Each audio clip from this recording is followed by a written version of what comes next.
button will become red and now it is open. Good morning, everyone. Are we able to hear? Excellent. Great.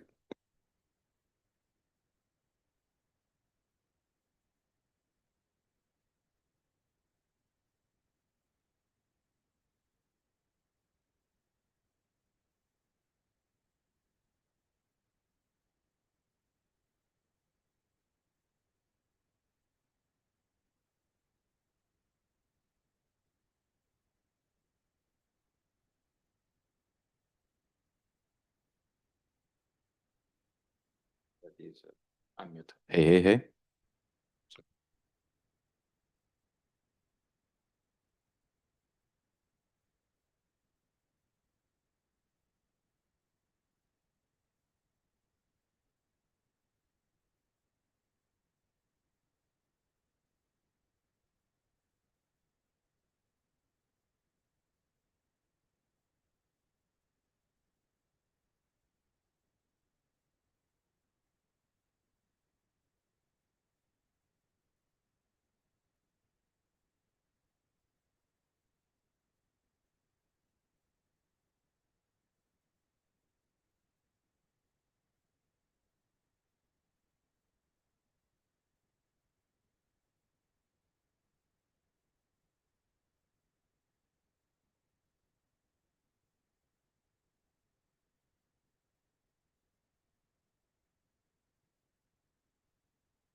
Good morning, everyone. Hope we're all doing well on this third day of the session of the event.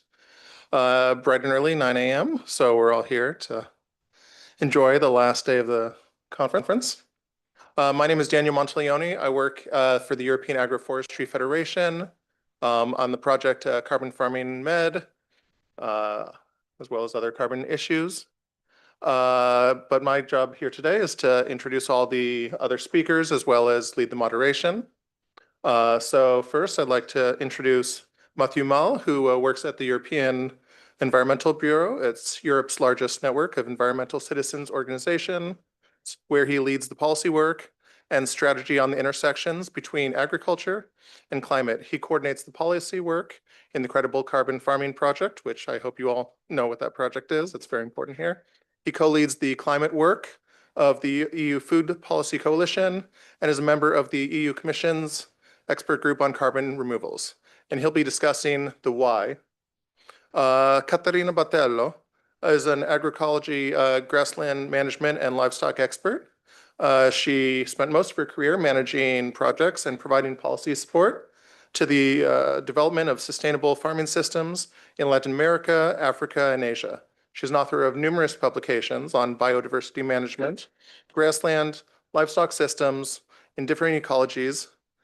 And under her guidance, an important policy consensus has been reached among 164 FAO member countries who approved in 2019 the 10 agroecology elements, the engagement in developing a global agroecology working program, and TAPE, the global tool for agroecology performance assessment.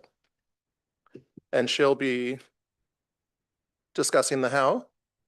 And then finally, our last two speakers, farmers, Eve Ducarouge is an agronomy and agroecology student in my favorite French city, Toulouse, working on a master's thesis in ver de terre production in research and experimentation in soil regeneration and health.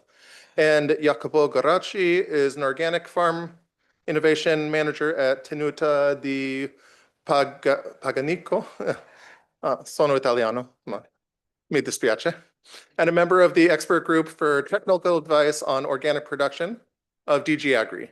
He's also secretary and board member of the Italian Agroforestry Federation, affiliated with European Agroforestry Federation, EUREF, and expert in agroecology, agroforestry, sustainable livestock systems. He manages a Mediterranean organic mixed farm, integrating crops, livestock, forestry, and local food chains.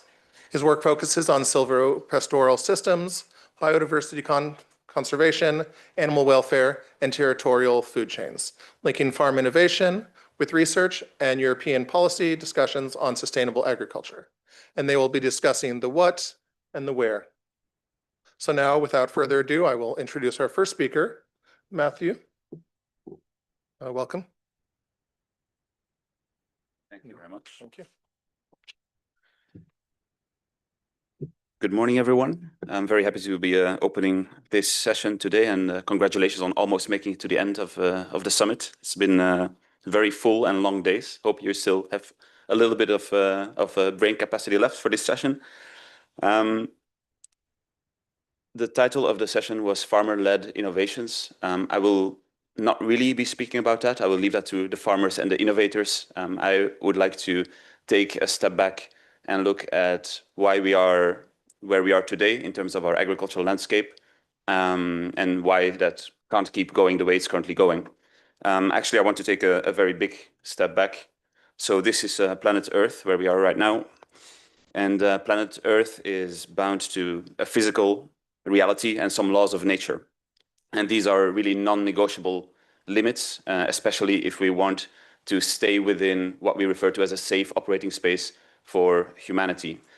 And so that brings me seamlessly to my second and last slide, which is an image that everyone I know for a fact has seen before. It was also part of the keynote speech on the first day of the summit, and I've actually seen it in a couple of the parallel sessions after as well. So I know you're all familiar with this picture. What it shows is, again, the real world physical limits, boundaries to our Earth system. And what this picture, this version of the picture in particular shows you, if you look at the green shaded element, is that agriculture, land use, is a major pressure, and in some cases, the main pressure when it comes to transgressing those safe limits for Earth. So clearly, business as usual is not an option. We are mining our assets, and with that, we're actually undermining the foundation on which agriculture is built, and the long-term viability of agricultural activity is dependent. And already today, agriculture suffers the consequences of climate change. We're all aware of that as well. Extreme weather, erratic weather patterns, and the exacerbated degradation of our ecosystems. So tackling the issue of climate change, pollution, building resilience is really in the sector's best interest. I don't really have to tell you that because that's the reason that brings us all together here, of course.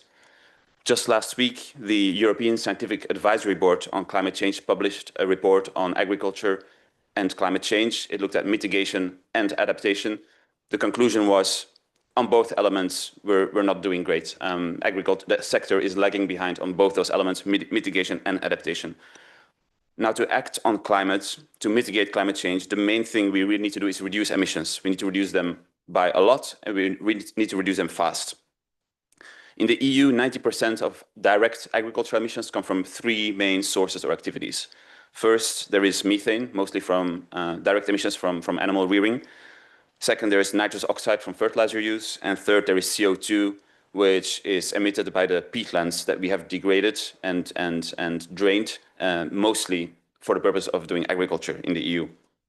And these emissions, overall emissions from agriculture in the EU, have been stagnating for about 20 years, the last 20 years. And if we look at the research done by the EEA, what we can see is that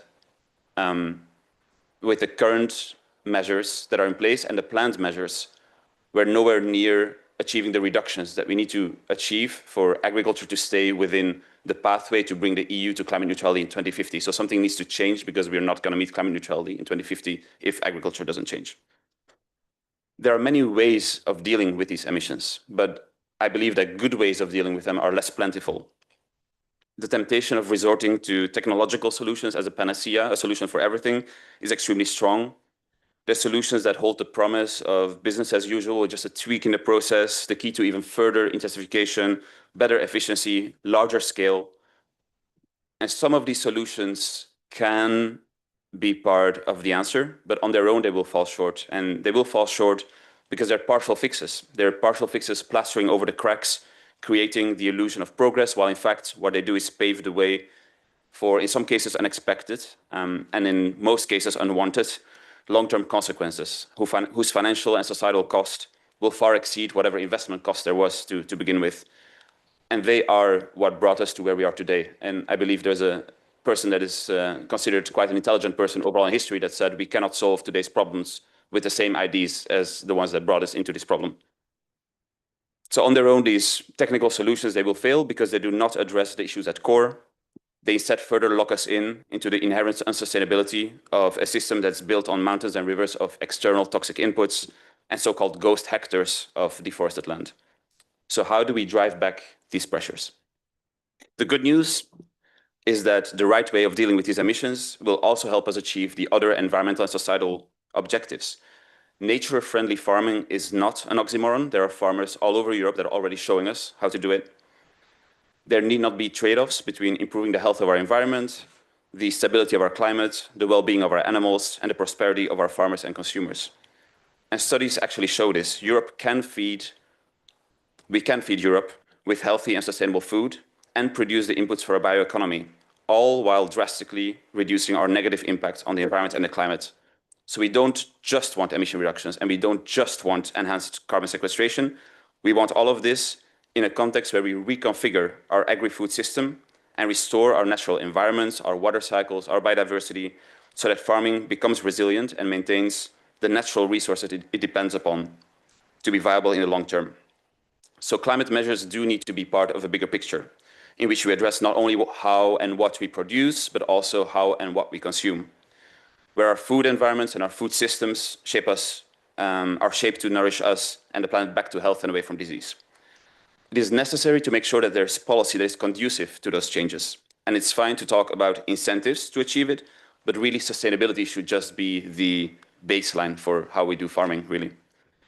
So from a policy perspective, what we need is, first of all, an ambitious and binding target for reducing emissions from agriculture, as well as enhancing carbon sequestration in agriculture and land use, because without targets, we don't really know where we're going. Second, we need to fix policy that is currently broken. We have a common agricultural policy which continues to turn public money into harmful subsidies, supporting large-scale industrial animal farming, input-dependent agriculture, and conventional agriculture on drained peat soils. We are talking about potentially pricing emissions from agriculture and from land use, which can be a very good environmental policy measure. We've seen that in other sectors as well. It can work very well. But if you think about it, how weird is it to subsidize emissions with public money and then price them again to reduce them? I like to say that is a little bit like subsidizing the production of fossil fuels and then tax their use, right? Which is something that we're actually doing, so that's another thing to fix. Third, we need to regulate business. It's very simple. If a business can profit from it, it should also be protecting it. If you profit from it, protect it. Very simple, actually. And finally, as I've said before, any new or improved policy will have to aim for a holistic transition of the sector, and policy must not drive Europe down the path of intensification and external inputs, because that is an emission reductions path that will not be enough to ensure a resilient and healthy future for EU agriculture, where the environment, animals, and people can thrive. What will it look like on the ground? Fewer farmed animals overall, raising them in healthier, more natural ways, more connected to the land, eliminating our dependency on synthetic inputs, a more diverse landscape, a more diverse production, and peatlands that are wet again. It sounds pretty simple, and it is actually achievable with the right measures and the right type of action. And that is why I'm very happy to welcome to the stage Katerina from Agroecology Europe, who will lay out how a transition to agroecology can truly benefit society by shifting towards sustainable agriculture and land use. Thank you very much.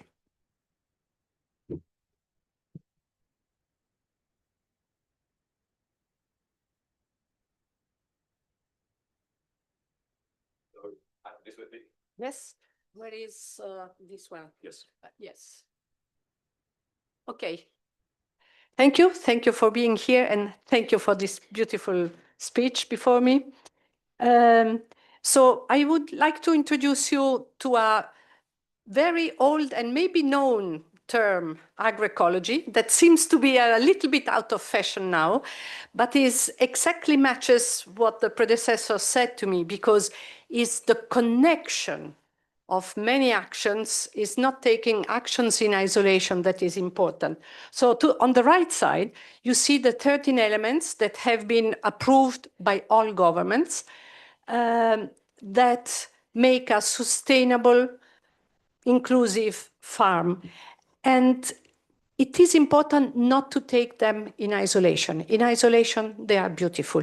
But the real idea is that they function if the synergies are enhanced through the farmers at farm level. I give you a very simple example. Number 3, soil health cannot only be taken alone if you don't think in terms of animal health. We know how much the soils are linked to the animals. 5, biodiversity. And think always above ground and below ground. We tend to think above ground. The biodiversity below ground is fundamental to sustain a sustainable production. 6, synergies. Different people, different systems connecting, diversified. 7, economic diversification. A stable farm is a farm that is less and less dependent from only one income, only one activity. It's much easier for the farmer to have simple activities.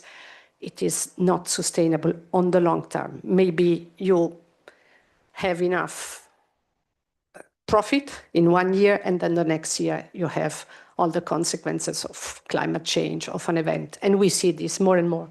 On the left side, the idea of transition, the lower level starts with making efficiencies. And we still have a lot of efficiencies to do in this world. We have 30% of waste in food, 46% of waste in many fertilizers and even pesticides. So there is a water. Water is 50% of water in agricultural practices is wasted. So the first step to move towards agroecology is thinking efficiency. But good farmers already do it, and also because pressure of economic.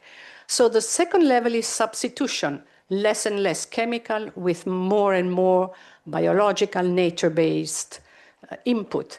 And the real agroecology starts with a third level, which is redesigning, thinking that trees, animals, different crops, different genetics that is more rustic and more resistant to shocks, are part of a sustainable system that is sustainable today and tomorrow.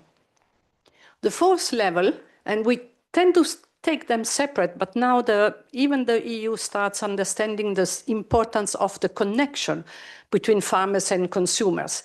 In the end, a consumer can influence, we have many examples, a consumer can influence a farmer by saying, in the next 6 months, this is what I want to consume. And then easily a farmer can adapt. So planning together, working together at territorial level is very important, as well as thinking big, the food system. Agroecology, again, we just spoke about this. It's amazing. It's not more discussed in the new PAC, in the new negotiations for the new PAC, but it's still there.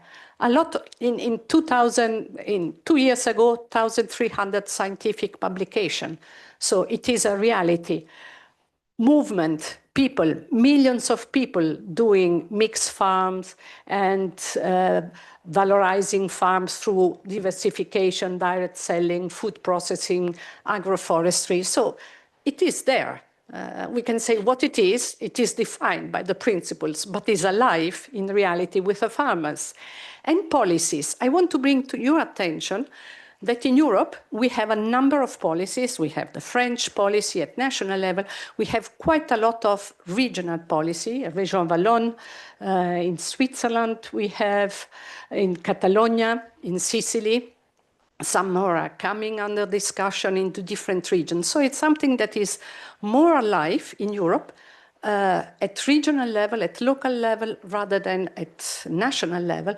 But please remember that at the world level, there are over 35 national policies on agroecology, which are very strong in Colombia, in Tanzania, in Kenya is regional and global and national, Vietnam. So what does it mean? It means that in a way, the fact that we have to combine environment and agriculture is still alive in policies throughout the world.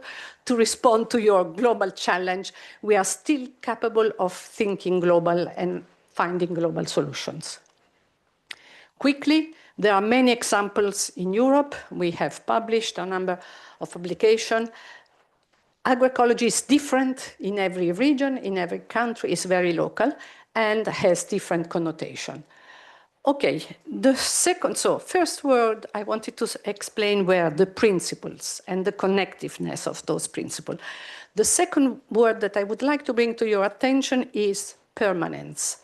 Think about that a good farmer and a good system need to think in terms of permanence. 10 years, 20 years, 30 years, but sooner or later, the carbon credits are unable to create this permanent change that we need. We cannot think, we can do policies for 5 years, 10 years, but we cannot think to change the world and to reduce the emission and to sequester carbon only in a short period. We have to think about long-term solutions. The third point I would like to make to you is long-term stability. We tend to, again, to take carbon credits, biodiversity, resilience, income as separate problems to be solved. A farm and a territory that is sustainable over a long term has to take all of them into account. It's difficult, it's a challenge, that's why we don't do it, but that's what we have to do.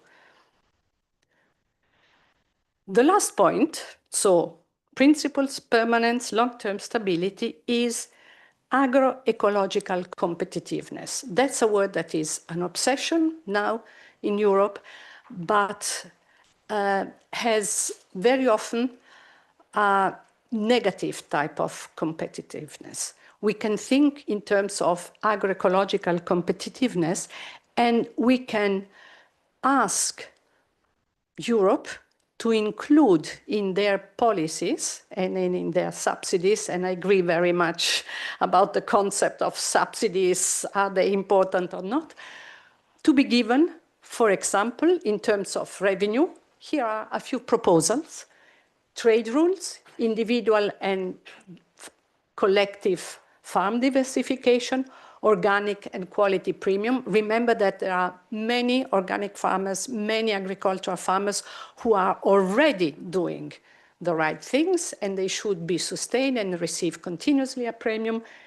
Public procurement is something that is very much under discussion and can help small farmers, local farmers, territorial farmers to connect directly with their consumers. And then addressing the cost aspect.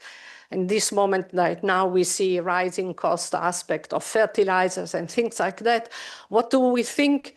Providing subsidies, helping the farmers who have to spend more for their fertilizers, does not make sense. It's not sustainable.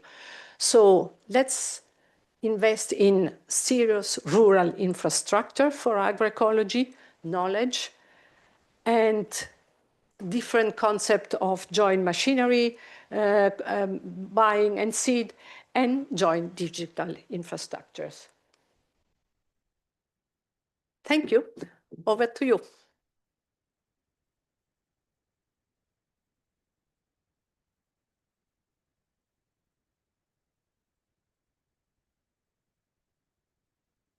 So hello, everybody. So I'm going to present this first case study. So my name is Yves. I'm an agroecological and agronomy student. And I'm going to present a bit more about Vers de Terre Production. So it's a French SMI created by farmers for farmers of about 20 people. And it's located in Normandy. And they're engaged in agroecological transition and soil health. And it's divided in 4 parts with training, dissemination of open source knowledge, but also consultancy support and research and development project on a European, national, and regional scale. So how does Vers de Terre give farmer access to digital tool for free and farmer advisory services on soil health and agroecology? And how do they revive enthusiasm in agriculture among young people? So that's the question I'm going to answer for you today. Read. Yes. So more than carbon farming, the agriculture we support is agroecology and all its variation. So we're not only going to talk about carbon storage, we're going to talk more about how to seek experiment solution for farmers tailored to their farming system and their territory. So the idea is to maintain the yields and greatly reduce inputs, but also the agriculture we support produces profits such as improve the soil and make it fertile, but also regulate climate, water, and biodiversity, allows food autonomy with high nutrient values, produces renewable energy and biomaterial. So more than a financial product that we can sold and buy, the carbon is the fuel of living and the base of living soil and agroecology.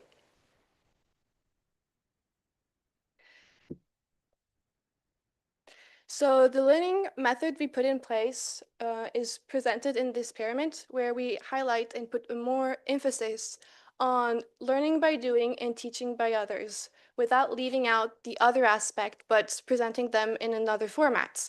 So this gives us time saving and improved memorization. So how do we present the cycle of creating knowledge? So first of all, it starts with knowing how, with practical experiences where Vers de Terre interviews pioneer farms on their practices and what they put in place to all type of agriculture. So it can be livestock or also crop production. And this new knowledge is here to share with other farmers, university, SMEs, or researchers. And once this is put in place, it's about making bioavailable those farm portraits. Sorry, missed the slides. It's not connected, computer and screen. So as I was saying, this cycle of knowledge, so knowing how it experiences, once we are on the fields, we go back to making bioavailable those farm portraits to give out transparency on the failures, the success, but also the costs that the farmers went through, but also the triple performance wiki, which present the technical practices and other tools. And the idea is to go back to fields. So we get field knowledge, we go back to it to be able to be used by others on their own system. But we need to keep in mind that it's important to know when to do nothing and take the time to observe. Observation is important to be able to get knowledge on the landscape functional dynamics, but how your system works as well. And the idea is to imitate the natural dynamics, such as forest or landscape, to get the holistic approach. But also, it also has an impact on the mindsets, being able to be aware of the decision you're going to take and when to take it, such as fertilization, but also see what the human impact had on its system and being able to readjust with modification if needed. So observation and fieldwork is the key. So I'm going to present a more concrete example of an action research. So it's a data approach by the CIRAD. So this picture presents first step, which is the experiment plot. So it's on the left. The idea is to have conditioned and controlled environment in labs to be able to see what could work. So this could be used also by, be done by students, an internship.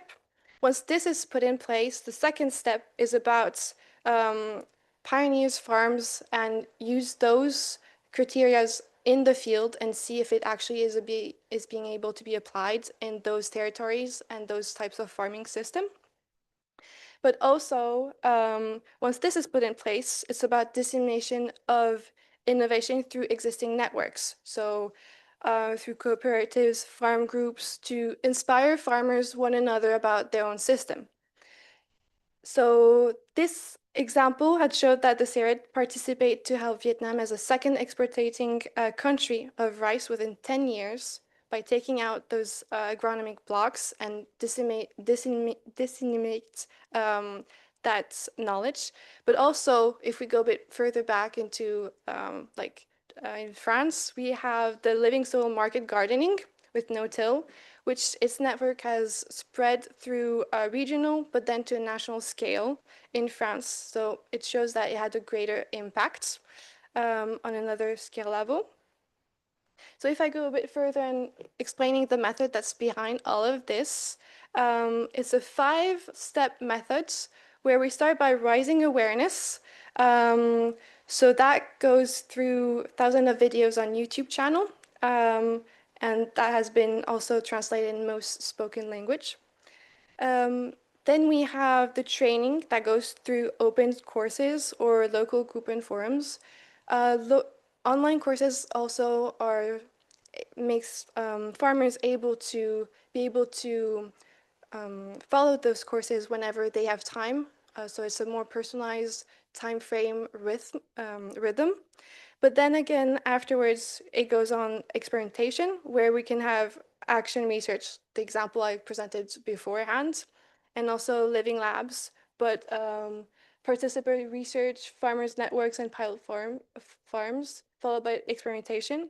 And all that knowledge that's been created on field is going to be documented through agroecology observatory or the wiki, the triple performance wiki that's translated in English as well, and it's a platform on agroecology.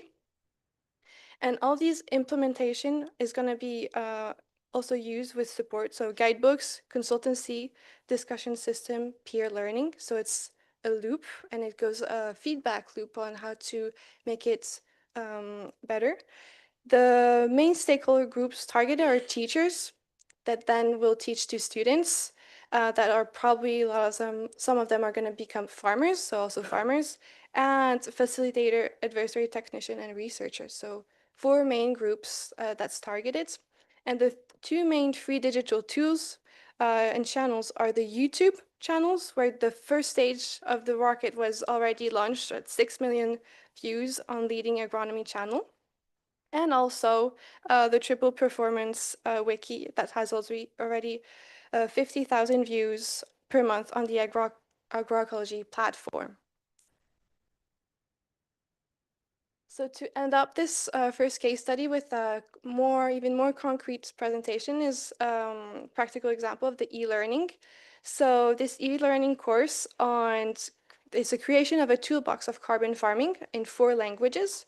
So English, German, French, and Dutch. It's about farm field knowledge of peatland restoration filmed directly from expert and innovative farms in Ireland, but also is to join knowledge of institution practical examples and case studies to inspire other farmers. And it's bottom-up innovation to inspire the new generation, but also other countries, with the idea of aiming at the young generation and future farmers, because throughout those videos, you have testimonies of farmers and pioneers of agroecology that showed that their changes came from their sons and daughters, the next generation that's going to take over afterwards. And that helped them realize and accept the transition by their children. And so if we want to change agricultural system to a more agroecology one, we need to aim the future of farming, which is students, the youth, farmers, advisors. And so we're happy to present this e-learning course that's 100% free in 4 languages, and that's going to be available next month. So if you're interested, you can scan this QR codes where you have an email address, and we can send you the link to be able to do that. So don't hesitate.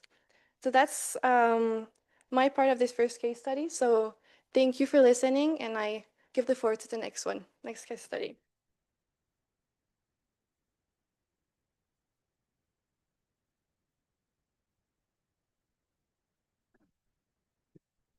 Hi, good morning, everybody, and thank you for giving the floor, for having the opportunity to participate directly to trying to show what are my personal reflections and reflection from farm level about like the inclusion, possible and mandatory inclusion of food system into carbon farming. And so, because I am not a scared person, I'm almost curious. So we started years ago when life cycle assessment practice like being started to involve farmers. We participate to leader measure like 16.2 measures about. We were curious about our the application of life cycle assessment to our farm and who we are. I've been working and living in a farm in the central part of Italy, in Tuscany, in south part of Tuscany, so far away from all the city that you absolutely know. It's proved by the photos that I have a long story there. And as you can see from the land use, we are mostly represented by forest. So it's a long story farm, so it's more than 100 years. So we try to merge everything all together, especially heritage breeds with silvopastoral systems. So it's the reason why I'm part of the National Federation of Agroforestry, because we made agroforestry since 100 years. We tried like to study now, to enter deeper in the topics using Maremana heritage cattle breed that is co-evolved for millennia in these areas.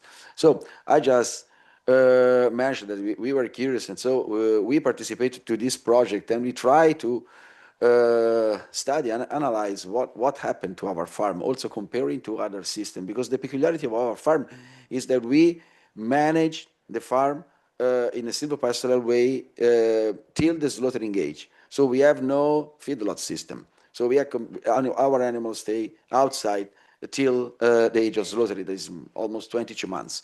So we analyze a couple of like points. One is the live kilograms as a functional unit of the animals, and the other one is the 180 grams of hamburger. And if we, for squeezing the time, these are the results of our silvopastoral system compared to the feedlot system. And you can see the global warming potential as a biogenic is absolutely the most important part for our system. And the total global warming potential is absolutely higher respect to a feedlot farming system, because it's normal, because we have more favorable average daily gain, feed conversion ratio, and so on. But if we move to the other, on the right-hand side, we try to compare what happened really to the agroecosystem. And so we include the carbon sequestration of the wood that have been used by animals for their living. And so we can see that from the table that is absolutely impactant respect to the other farms that use only a little bit scattered trees, grassland, and little woods only for reproductions and not for finishing, not for growing animals. And so we can say that we are carbon neutral till the hamburger. Instead, the other farm that is absolutely have a great part of carbon sequestration, but not reach the goal to be neutral as a system. So we have a lot of biodiversity, and my colleagues also predict it. And so I would like to share some numbers that I think could open our eyes more than the other things. And we are biodiverse livestock management in all Europe. These are our aggregate data from Eurostat 2024, data are almost 2020. And we can see that 57% of all the cattle breeds are reared in units, in farms with less than 20 livestock units. And from pigs, 93% of all the farms reared less than 20 livestock units in Europe. So we have this biodiversity, and we have to work with them, because we have not to see only the number of pigs, number of beef, but we have to see the number of farms. There is incredible differences, and we are working for the number of animals and not for the number of farms. So in this sheen, I think that we have to think about the farmers are food producer. That is important part. That's the main part of the story. And so we have to push for some measures that can highlight their multifunctional system, diversified system, in order to merge in the landscape the two main pillars that the farmers would like to have. That is the beauty of the system, the beautiness, and the productivity as well. So it's important part. And so carbon can be a co-benefit, and why not? So we can start from this point, but it's not only the unique and the final goal. Because, as Caterina just said, we have a lot of farms that have just been working in this direction. So what about additionality problem? So what's the baseline that we are going to face in this new challenge that we have to face, we do face? And I'm quite scared about the oversimplification. So one of my big question mark in the common agricultural policy is, how can I support biodiversity trying to standardize it? And it's so difficult to find one unique answer, because we need tailored solution at context levels. So it's not only my vision. We have papers, and slides are all for you. And there are important review that highlight that farmers made not one single practice in their agroecology vision. So how to manage, how to include them into a simplified models.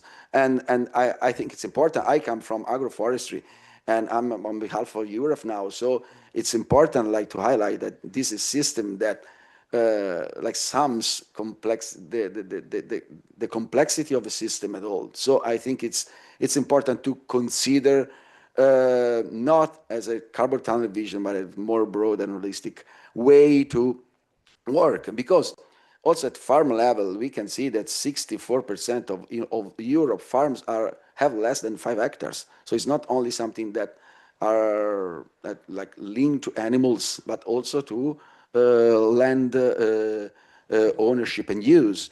And this is an most important part of the story, that all the small farms are declining with different ratio in 15 years, and the unit farm that is increasing are the farms that have more than 100 hectares. So we have to speak their voice with their the will to maintain them alive and to reverse this trend. That is absolutely something that is impactant to our food production system.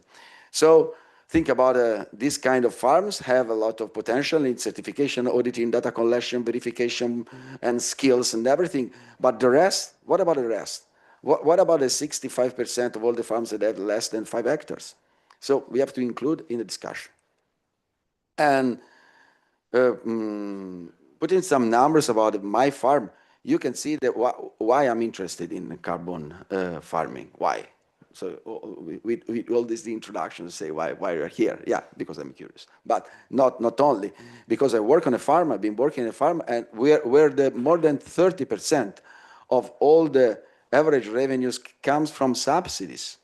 And so it's something that, you know, that the first pillar will disappear, and carbon farming credits maybe can be included in the discussion. So I have to be active on that. And so it's important to be present in the right tables and trying to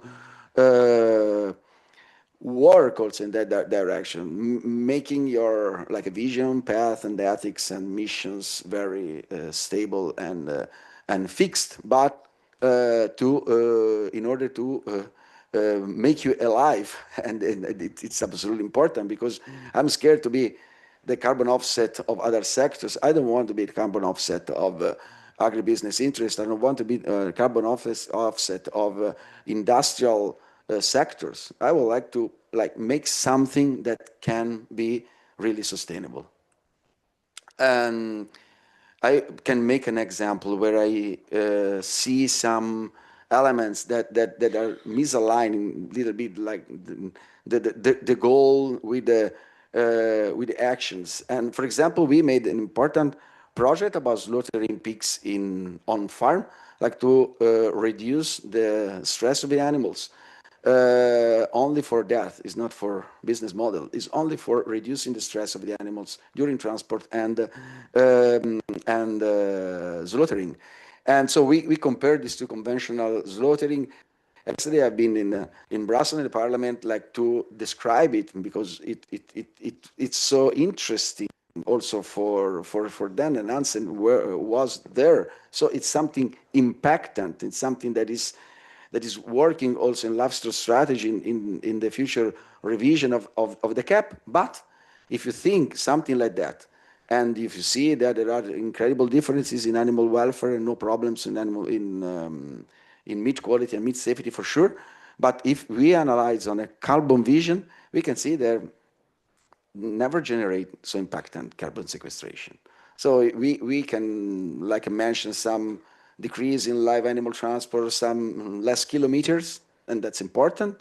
But what about the real impact on these credits and this carbon farming system? So it's less impactant than the final result that is really important. And last, then I go to the messages, final messages. We have analyzed that we need something that is tailored at landscape level, that can valorize what is just embedded in practice. And so I'm just scared about what I really predict a little bit, but about data standardization and large data set, universal metrics. So it's so difficult for my side that carbon accounting treats ecosystem as database, because we are going to manage living things. And so I think it's important to reflect and to adapt. So I think, I hope I was clear, but I would like to move for a more autonomous decision at farm level. So something that cannot drives in the millimeters every single act and decision of the farms, where farms are placed in a territory that is attractive, that could be inspiring for young, really entrepreneurs to live there for years, not only to start an activity, but to start an activity that can last decades. That's not like part of the story. And able to create communities and to support biodiversity also at livestock level, because I'm an animal science-based advisor. So it's animals for me can complete the cycle at all.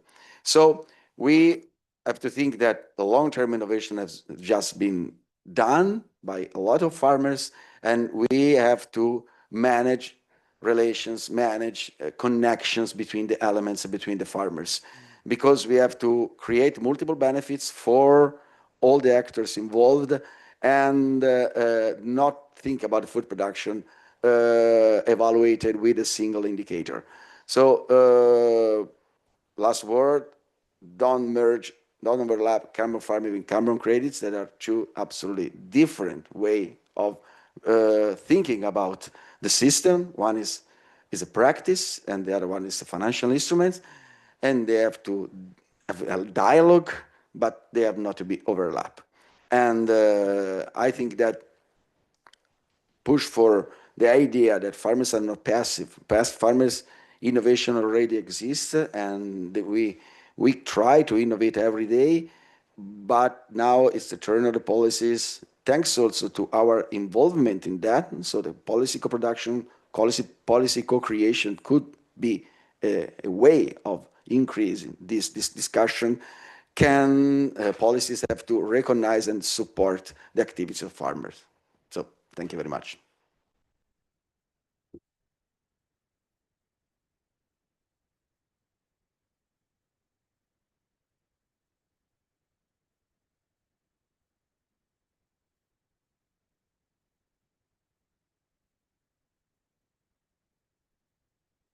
Sorry, it was upside down. Let's try that.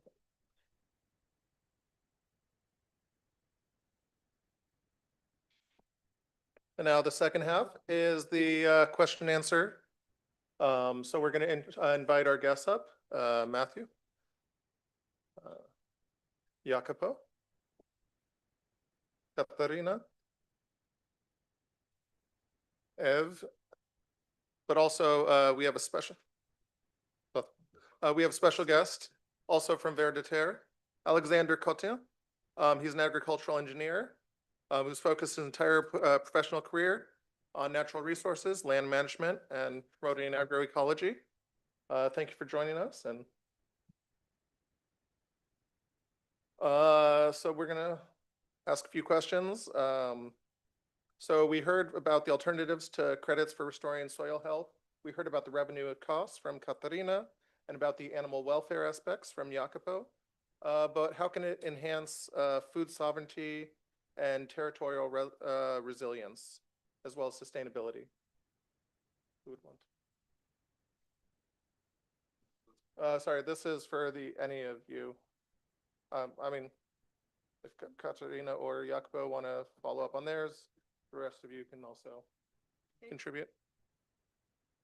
Thank you. Thank you. Very shortly.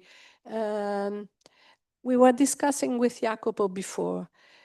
Still, food production at global level is produced by 70% is produced by small farmers. So very often those small farmers are the ones who have not access to benefits. We know that distribution is of subsidies from PAC is very uneven. Those numbers of 20% of farmers receiving 80% of subsidies, good, yes or no, but it's unbalanced the way that those real custodians of our food security are not helped, rewarded. We must make an effort to reach those. If I would make a goal for the next PAC, I would say at least reach 35% of farmers. Very simple, you can monitor, but this amount of farmers should be increased because they are the one who produce locally, and all the statistics ignore the real contribution of small farmers to self-consumption. Working in FAO for years, I tried to have those statistics. Not FAO, not Eurostat gets how much people produce their own food. This is also very important, and it's part of the picture. Maybe since the mic is coming here, I'll just add a quick comment. I think from my perspective, from looking at the data global situation, we don't have a food quantity production issue. We have much more a food accessibility issue, distribution issue. We have a huge food waste issue. I think 30% is lost somewhere along the value chain, sometimes in the first step of the value chain already. So I think just because I want to mention it because I think it was Jacopo in your presentation, you said, my first objective is producing food. I think that's a fair perspective as a farmer. I would add that it's my view that as a farmer, your land may be private and your company or your business might be a private business, but you are managing natural resources, which are a big part of the public good. The state of our soils, the state of our water, our biodiversity, it's a public good. So I think with the choice of being a farmer comes a responsibility, and that is, yes, to produce food, but also to take care of the natural resources. Yeah, it's so difficult, like, to manage a public good, but to be also recognized as a manager of a public good. So the acceptability and the social role of a farmers, you know that it's like declining at all in decades. So it's almost, it was a shame. For example, my father came from, my grandfather was involved in agriculture, and he gained money and let my father study and make university, and then he is now a retired professor, but that's it. So it's skip, no, the generation tradition and so in order not to take people away from intense labor and work, and so I think also we have to start. I'm so happy also with the example that you mentioned during your presentation about like the situation of co-creation of knowledge and dissemination. I think is so important also for the farmers to keep them alive, but also to make them part of a network, and the other one not alone in their ivory tower that sometimes is blocked then inside the farm, but also trying to make a step also to the consumer, because I think it's an important part that what you mentioned. I think it's to reprioritize also the food choice at citizen level, not only consumer, citizen level. That is not semantic.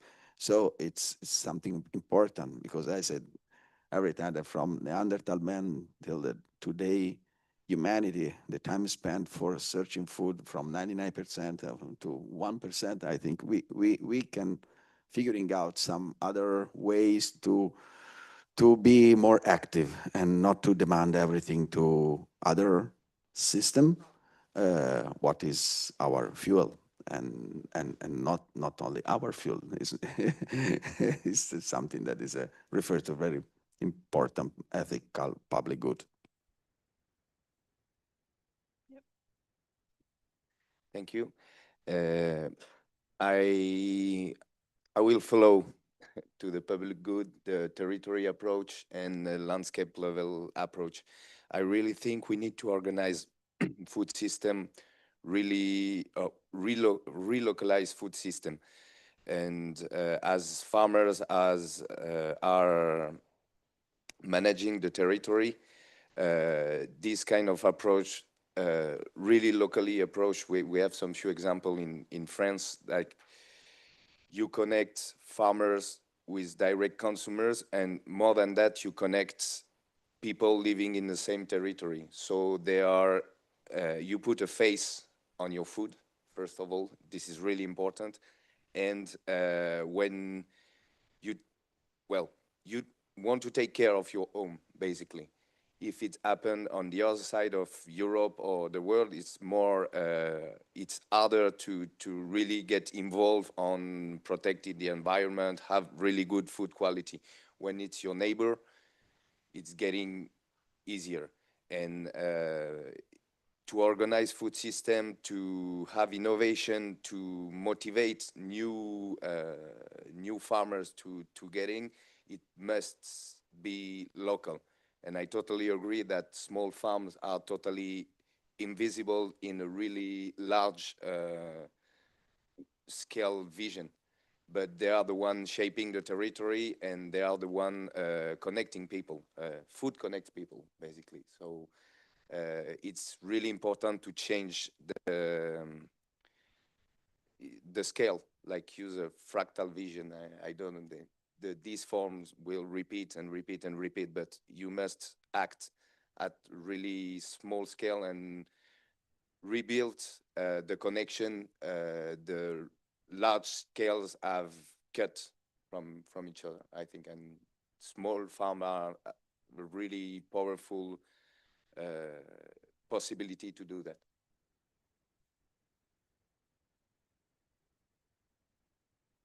Thank you. Another important part of question answers. Do we have any questions from the audience at the moment?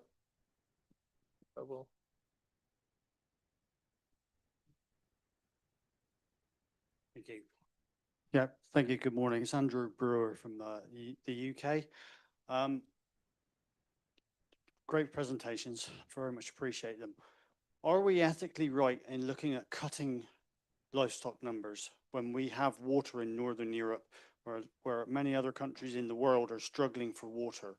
We have a sustainable system going forward. Should we not be looking at optimization of systems going forward? Not majorly intensively, but understanding systems. But we have to be ethically right for the rest of the world and just look outside and not take the big picture. Fully agree, but and we have to be realistic. A lot of the food is coming from larger producers that are supplying the growing urban population that are totally disconnected from food. Okay, we have had school visits with people. They do not realize that milk comes from a cow, eggs come from a chicken. The urban children, especially in the UK, have no idea where their food comes from. There is a total disconnection. So I think we need to remember our ability to produce food in Europe, and that's really important. And we can do that sensibly with carbon and increasing our soil health. And secondly, on forest, we're accounting for sequestration from trees growing above ground, but you will not, or there seems to be here over the last 2 days, total disconnection of growing carbon underneath the soil under our feet under permanent pasture, which can be equivalent to that timber above the ground. And there's total disconnect here, and we need to try and join that up. And so I'd like your comments, please.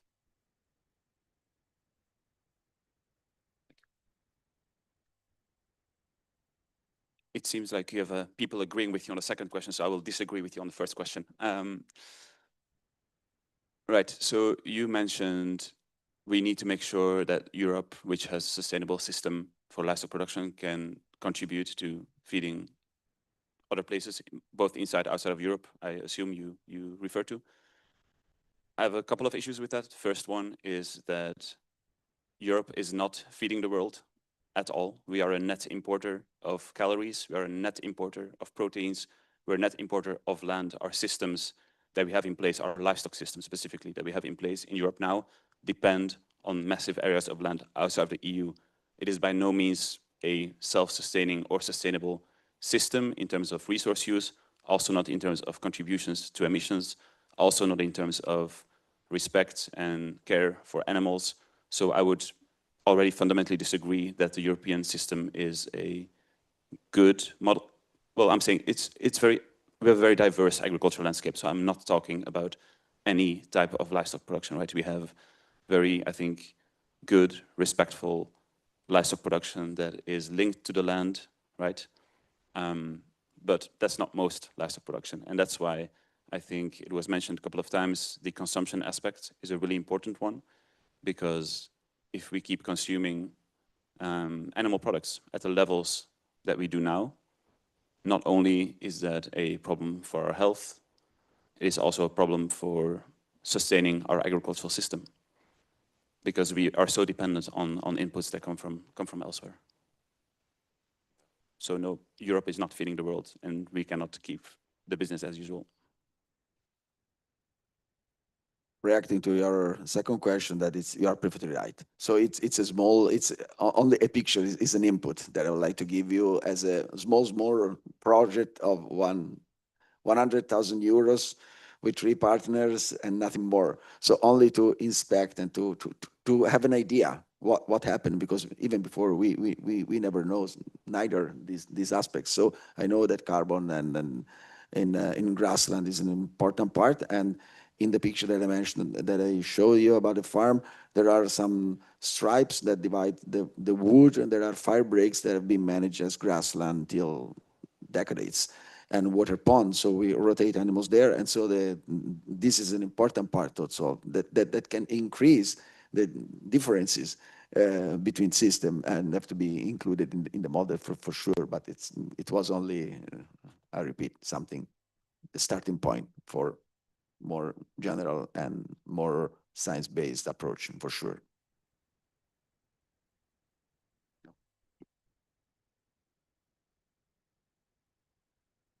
So we've heard from farms and businesses.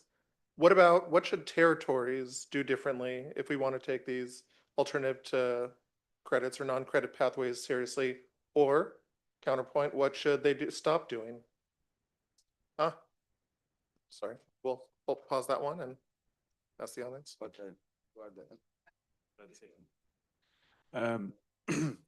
Yeah, so there's a lot of information that was really great. Thanks, first of all, a lot to digest. I've taken lots of notes and pictures. But anyway, just one of the things that stuck out to me, that's why I was having trouble thinking of a question, because there was so much going on. Just completely agree with the whole carbon credit. That's crap. Just on its own is useless, waste of time. It's not going to work. I'm really skeptical. We work on it in Ireland, but what you were saying about carbon credits and the different aspects. So what we're looking at is it has to be integrated. There's carbon and there's biodiversity and there's all the ecosystem services, and and there's also the farmers staying on the farm because they can feed themselves. They can get enough money. So what does the panel think about that approach? Okay.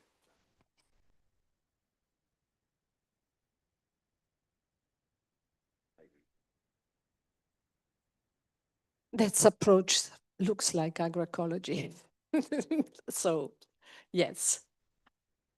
I take as I have it.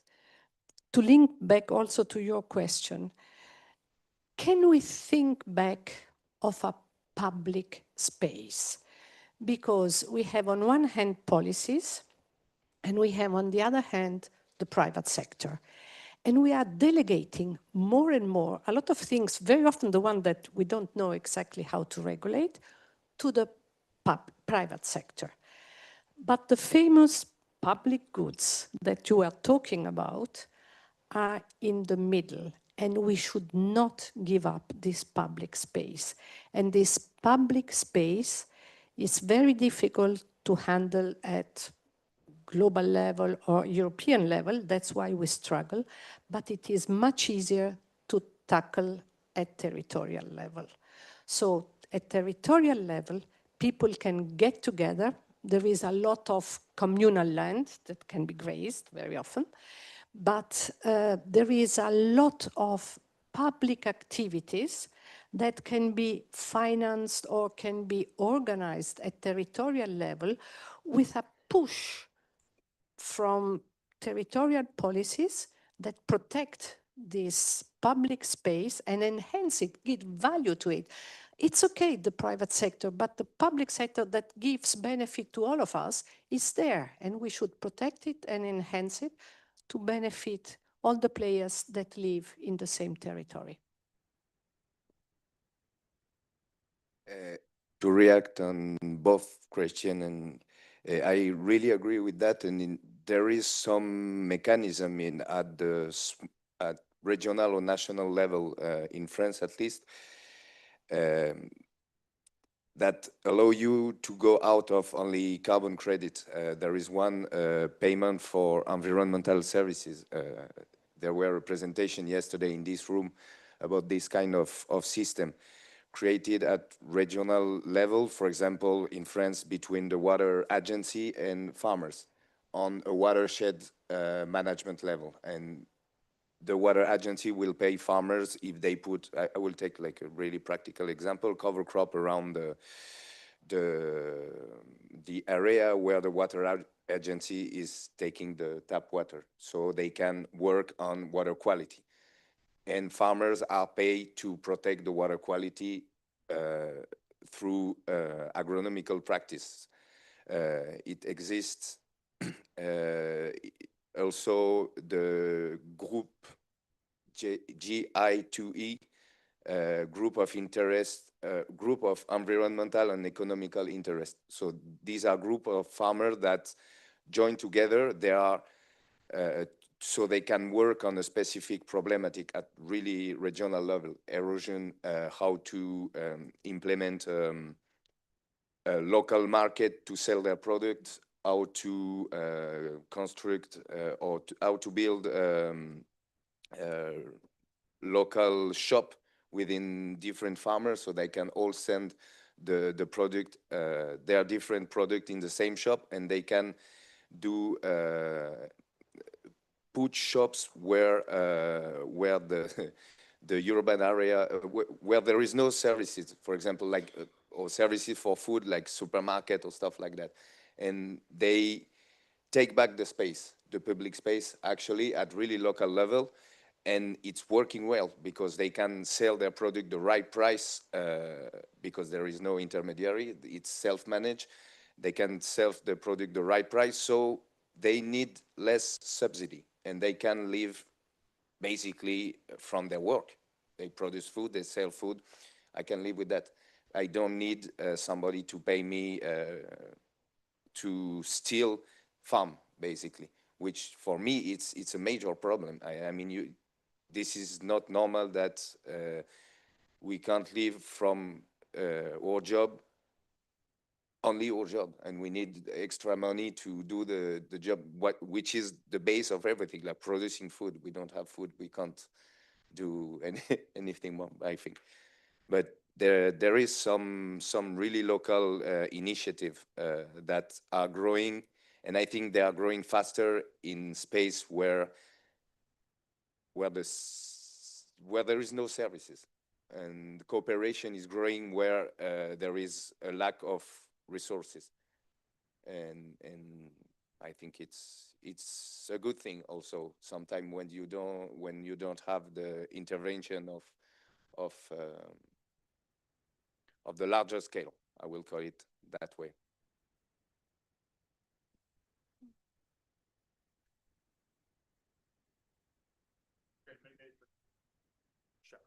Thanks. Maybe it's a bit outside the scope of what we're talking about, but you were talking about the common good and everything, so it just kind of triggered something in me there.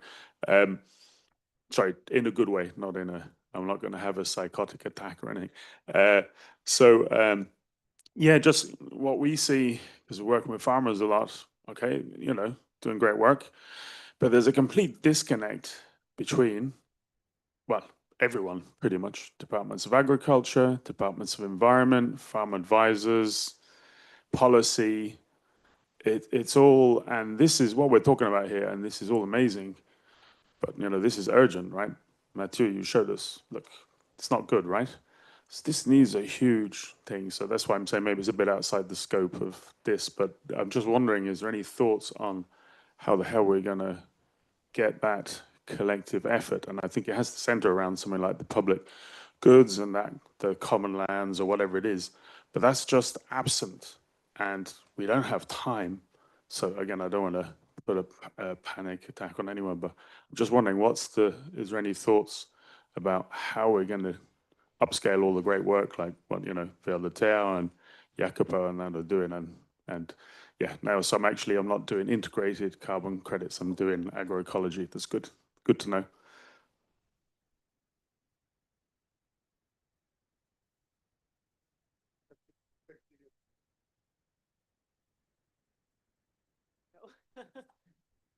Yeah, it's a slightly different topic, but maybe you can connect it. So I'm Isadora. I work for Nature's Pride, which does something that goes a little bit against what you're saying here because it's not local. We import fruit and vegetables from Europe to the Netherlands, but also a lot from Latin America, huge volumes, sometimes big farms, sometimes smallholders. But we also want to do the right thing. We want to move the needle. I see, I know the problems. The farmers also, like our growers also notice, of course, climate change and everything happening.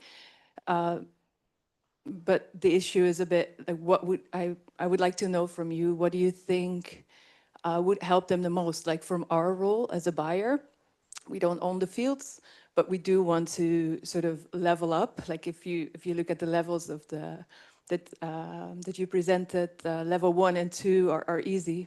Most of our growers are doing that. We can still do a little bit more, but to go to level 3 where they reimagine how their farms are run, that can be very tricky. And I'm not sure, do they need more knowledge, our advice, or maybe connect it to financial incentive? But carbon credits, I have the last few days not really been convinced that's mature enough. So I'm kind of struggling, and I would love to hear like what would be like the first step.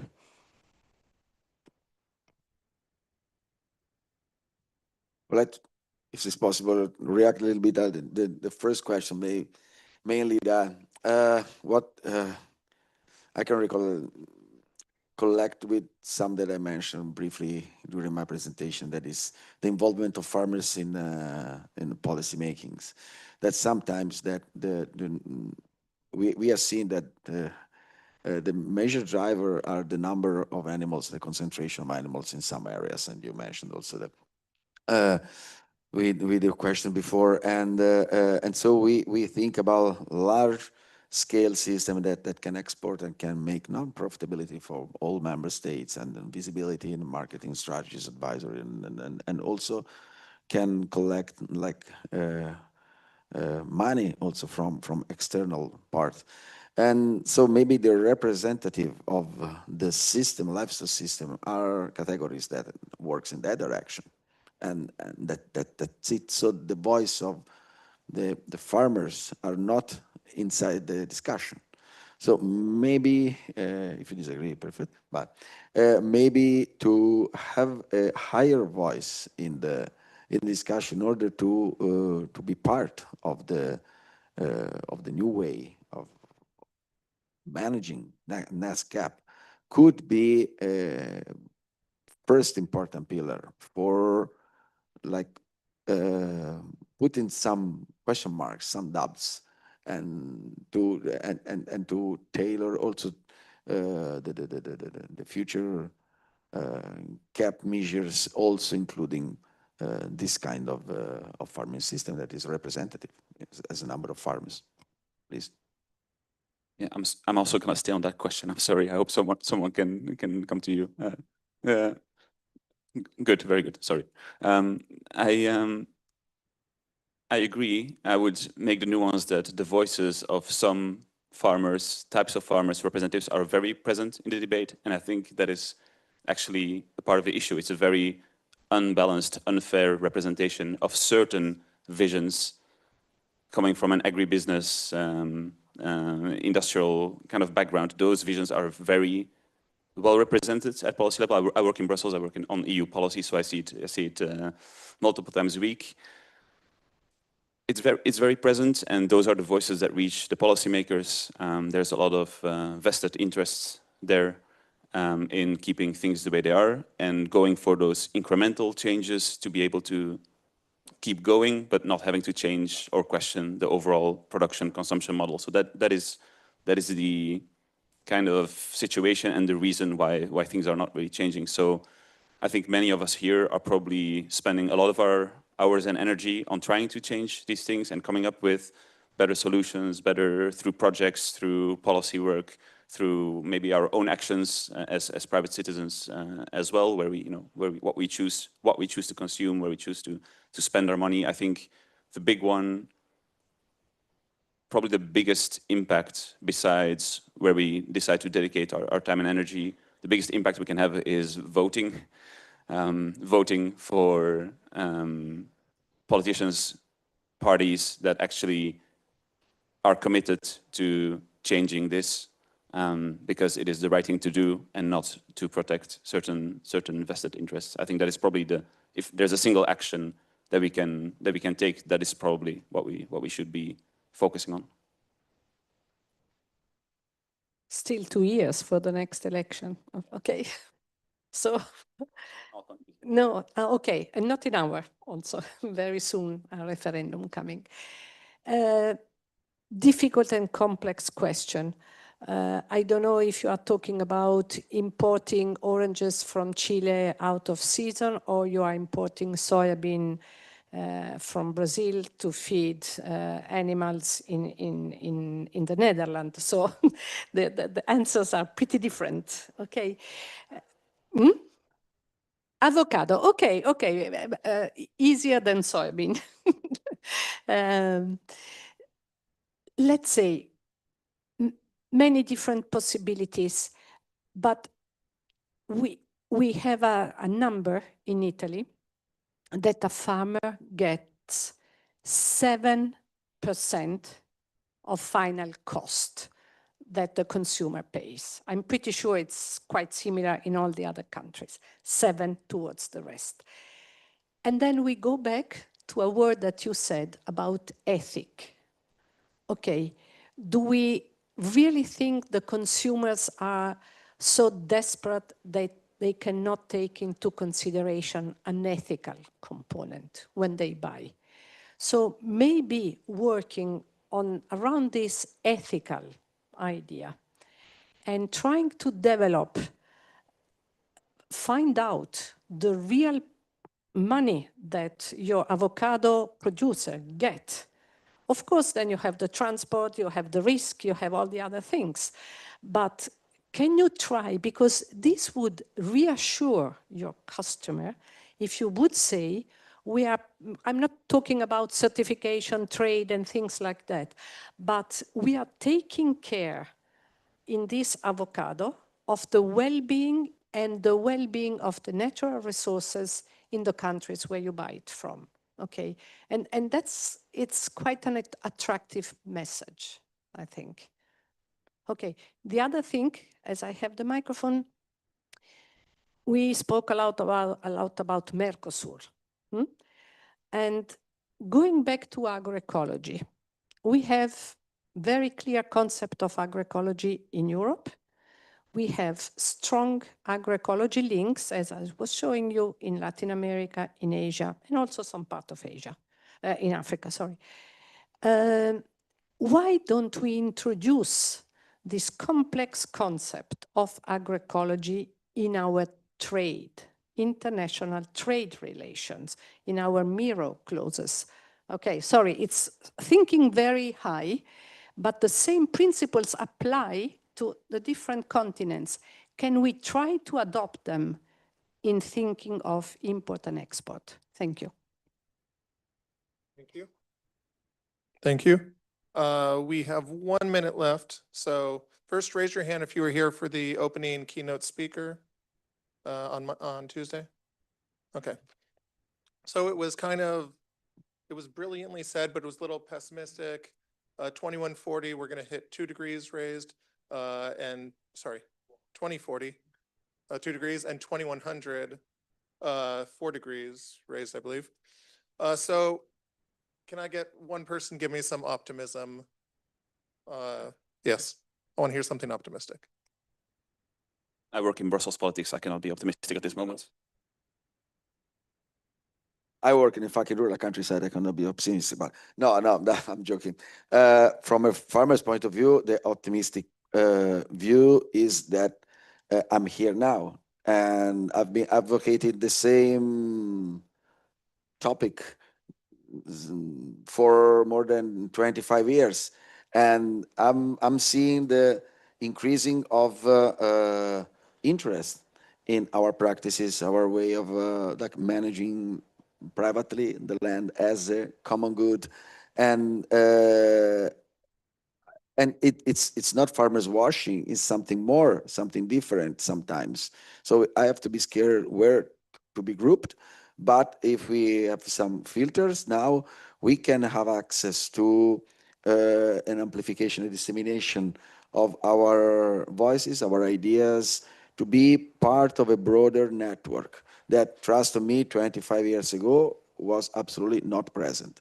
So in this light, I think there is a room for making something more linked one each other, and including the right, from our point of view, I'm not judging, but the right for me, researchers, policymakers, civil servants, and farmers, for creating something that could be more stable, more that can reinforce dissemination. So in this light, I think I'm absolutely positive. Then there are a lot of uncertainties as well, as you mentioned. even I'm not Brussels based, but that's it. What I could add to that is that I think the younger generations are also very open-minded about what's going on in the world, and the fact that it's also our world and the one we want to grow in. So we really want to make a change and live a life that is actually affordable and comfortable for us and the future as well. So we are aware of that, and a lot of us really want to make a change and have a work that have a sense towards that in changing the world in a better, to make a better place. So I think that's is something to keep in mind and to not forget. Thank you very much. Can we get an clap?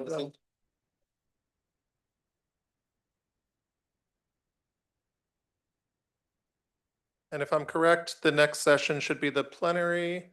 But I mean, I think some of us will be here an extra couple minutes if you want to have some quick conversations, but, or also, of course, during coffee, reach out and look for us. Thank you.